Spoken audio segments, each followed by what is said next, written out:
ભારત સ્વચ્છ અને નવીનીકરણીય ઉર્જાના ક્ષેત્રમાં વધુ એક ઐતિહાસિક સિદ્ધિ તરફ આગળ વધ્યું છે. લદ્દાખની પુગા ઘાટીમાં દેશના પ્રથમ જીઓથર્મલ કૂવા સફળતાપૂર્વક તૈયાર થતાં હવે ભારતના પ્રથમ 1 મેગાવોટ જીઓથર્મલ પાવર પ્રોજેક્ટનો માર્ગ મોકળો થયો છે. નવીન અને નવીનીકરણીય ઉર્જામંત્રી પ્રહલાદ જોશીએ આ મહત્વની માહિતી આપી છે. લદ્દાખની પુગા ઘાટી હવે ભારતના સ્વચ્છ ઉર્જા ક્ષેત્ર માટે એક નવા અધ્યાયની સાક્ષી બની રહી છે. અહીં દેશના પ્રથમ જીઓથર્મલ કૂવા સફળતાપૂર્વક તૈયાર કરવામાં આવ્યા છે, જે ભારતના પ્રથમ 1 મેગાવોટ જીઓથર્મલ પાવર પ્રોજેક્ટ માટે મહત્વપૂર્ણ સીમાચિહ્ન સાબિત થશે. કેન્દ્રીય નવીન અને નવીનીકરણીય ઉર્જામંત્રી પ્રહલાદ જોશીએ જણાવ્યું કે આ પ્રોજેક્ટ ભારતને સ્વચ્છ, ટકાઉ અને પર્યાવરણ મૈત્રી ઉર્જા ઉત્પાદન તરફ વધુ મજબૂત બનાવશે. જીઓથર્મલ ઉર્જા પૃથ્વીની અંદર રહેલી કુદરતી ગરમીમાંથી વીજળી ઉત્પન્ન કરતી ટેકનોલોજી છે, જે સતત અને કાર્બન ઉત્સર્જન વગરની ઉર્જાનો વિશ્વસનીય સ્ત્રોત માનવામાં આવે છે. લદ્દાખની પુગા ઘાટી જીઓથર્મલ સંસાધનો માટે જાણીતી છે અને વર્ષોથી આ વિસ્તાર પર સંશોધન ચાલી રહ્યું હતું.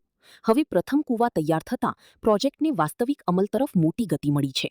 આ પ્રોજેક્ટ સફળ બનશે તો ભવિષ્યમાં દેશના અન્ય જીઓથર્મલ સંભાવના ધરાવતા વિસ્તારોમાં પણ આવા પ્રોજેક્ટ વિકસાવવાનો માર્ગ ખુલશે.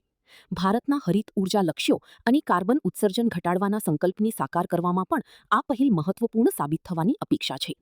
आज का दिन बहुत बड़ा दिन है देश के लिए, क्योंकि ये एक सिर्फ जियोथर्मल वेल नहीं हुआ है, ये देश को आगे बढ़ाने का काम हुआ है, ये एक नेशन बिल्डिंग का काम हुआ है.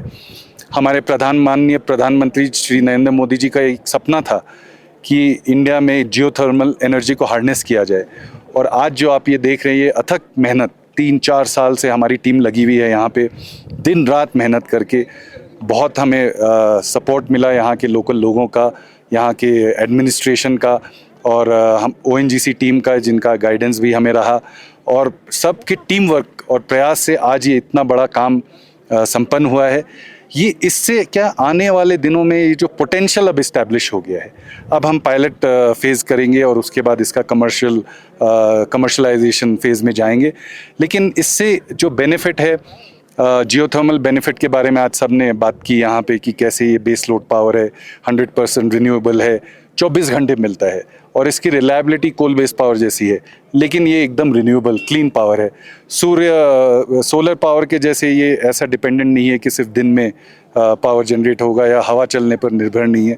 ये एक 24 आवर्स क्लीन पावर है, और ये इकोलॉजिकल, क्योंकि इसमें वाटर टेबल भी इंजेक्ट करके मेंटेन होता है, तो ये एक रिस्पॉन्सिबल पावर है.